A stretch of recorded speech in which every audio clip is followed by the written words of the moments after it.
Inside Chernobyl's eerie wasteland as 80,000 Russian troops poised to march through radioactive zone and capture Kiev. A new chill haunts the desolate radioactive wasteland on the site of the world's worst nuclear accident in northern Ukraine. The very name of the town, Chernobyl, became a doomsday watchword when its atom plant exploded in 1986, belching an invisible pall of radiation which claimed 16,000 lives.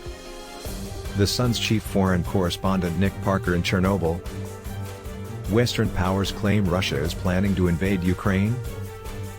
The abandoned funfair in the town of Pripyat a few miles from the Chernobyl power plant.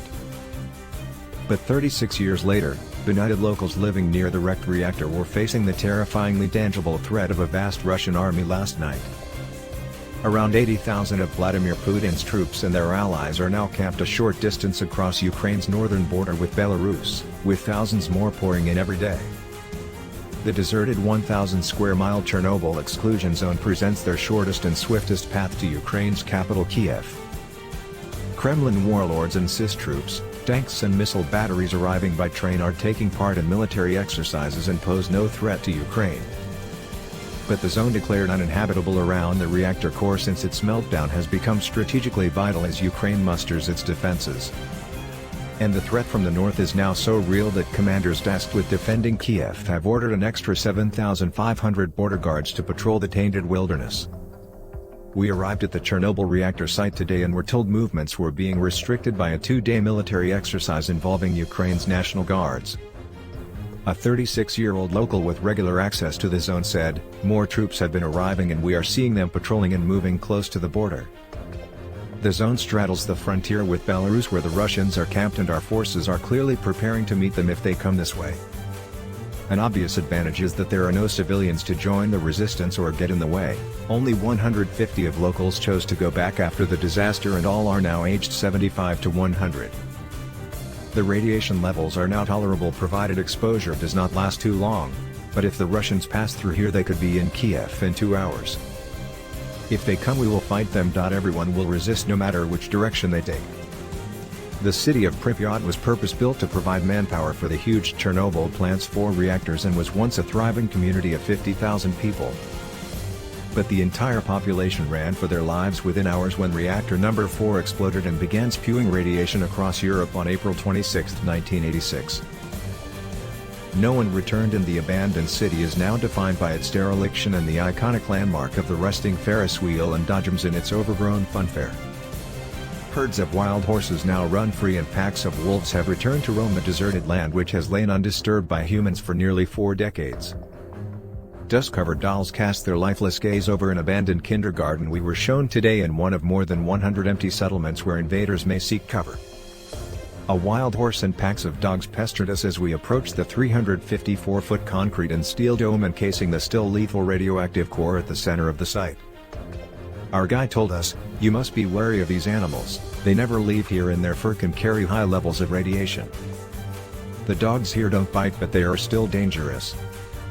Geiger counters radiation meters handed to us beeped wildly several times, within safe levels, as radiation levels spiked during our 3-hour escorted tour. Sources inside the zone revealed today that troop numbers have spiraled in the past 2 months as tensions increased north of the border.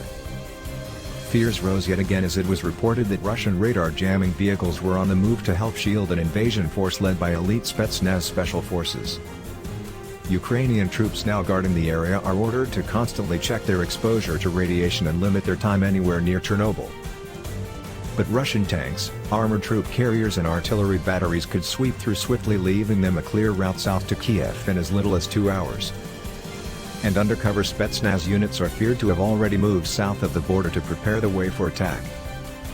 Western military chiefs fear Russian forces could take advantage of defenders spread thinly across the barren zone where no large troop concentrations can be based. Ukrainian artillery strikes to halt an invasion would also be dogged by the risk of disturbing the contaminated radioactive soil. Flat farmland and a highway directly south to Kiev is now believed to be a preferred option for Putin's war planners. Lieutenant Colonel Yuri Shakryshuk of the Ukraine State Border Guard Service, whose men were patrolling the frontier, said, "Chernobyl is an area of increased danger. We increase the strength of protection, we increase the number of patrols, and we increase the number of people in these patrols. You must be wary of these animals, they never leave here and their fur can carry high levels of radiation. Colonel Sheikh Rashuk said his troops were equipped with monitoring radiation detectors, and were under orders to flee the zone if alerted by the devices. He said, all the routes that border patrols walk are monitored and patrols don't go to the places where the ionizing radiation is high.